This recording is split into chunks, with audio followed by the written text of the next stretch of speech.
ơi, mới có biết tập bò thôi nè. Leo Tiger đâu em? Tiger đâu? Cái móng có con cào em gì cho nói.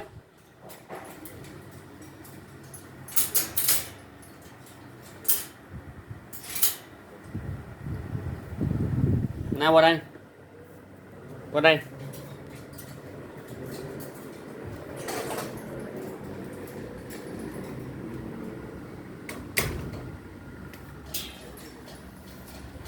Qua đây chơi nè.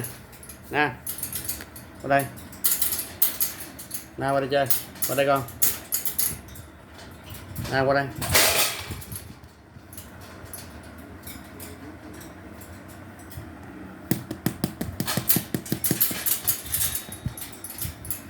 Nào qua đây con. Qua đây nè. Nè cho chơi nè. Giỏi.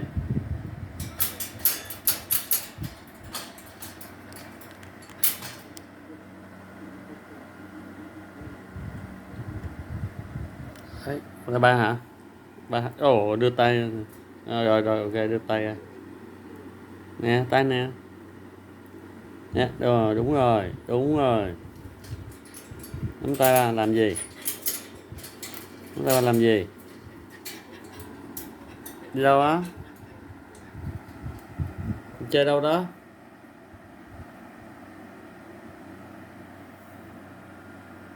Nào ơi.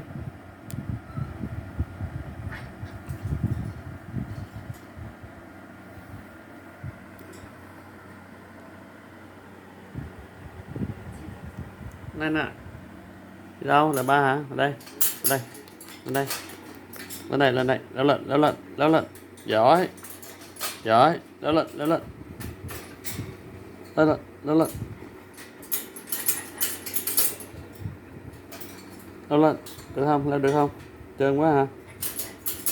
Trơn quá em được hả? Nè, lên đi. Đó.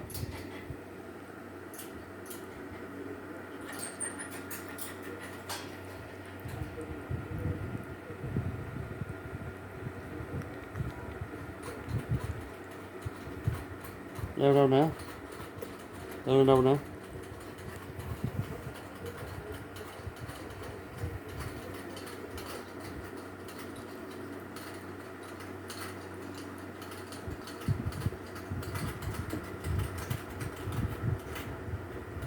Ôi trời. Bây giờ, té à. Bây giờ. Bây giờ. Rồi, đi chơi tiếp đi.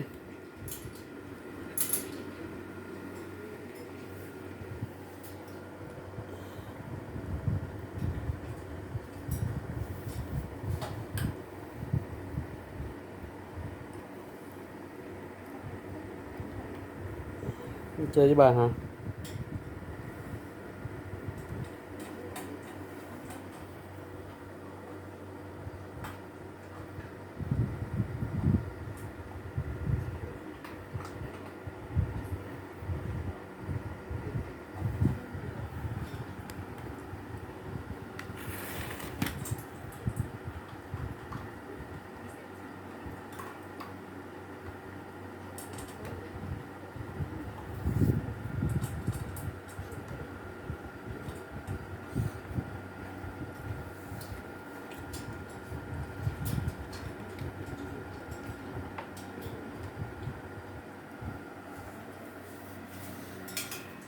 Ghế nè.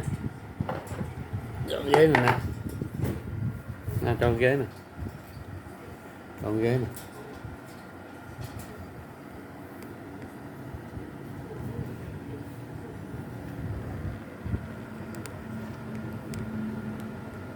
À, làm sao lên ghế đây? Ừ.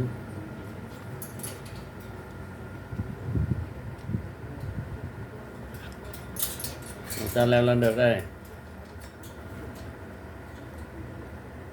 Đó, đó, đó, đó, đó, giỏi, giỏi, giỏi.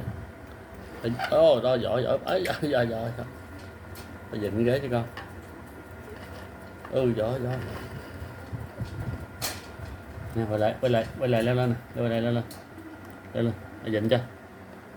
Ừ. Lên ghế đi. Lên ghế đi con.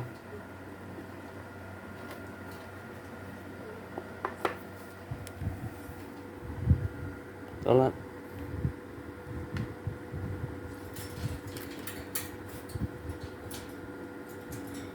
Rồi mới dịnh cứng rồi, leo lên đi.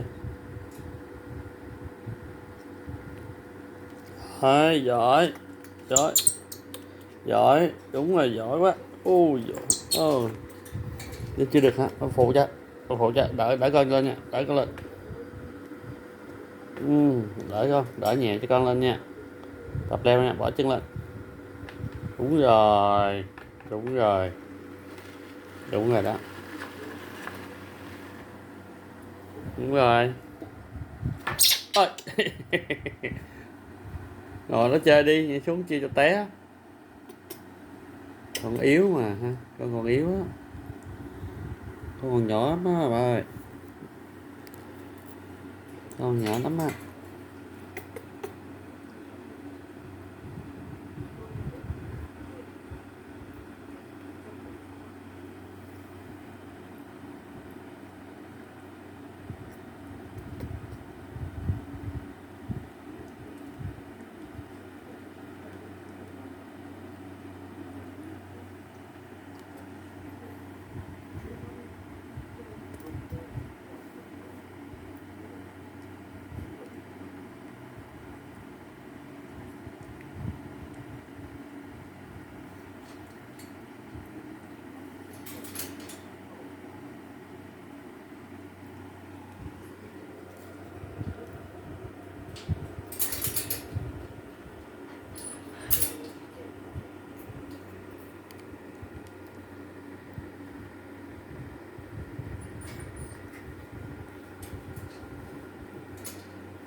Nè vô đó nó quào con nha nè. Chơi mà móng chân nó bự lắm, chơi mạnh tay đó, đau con á.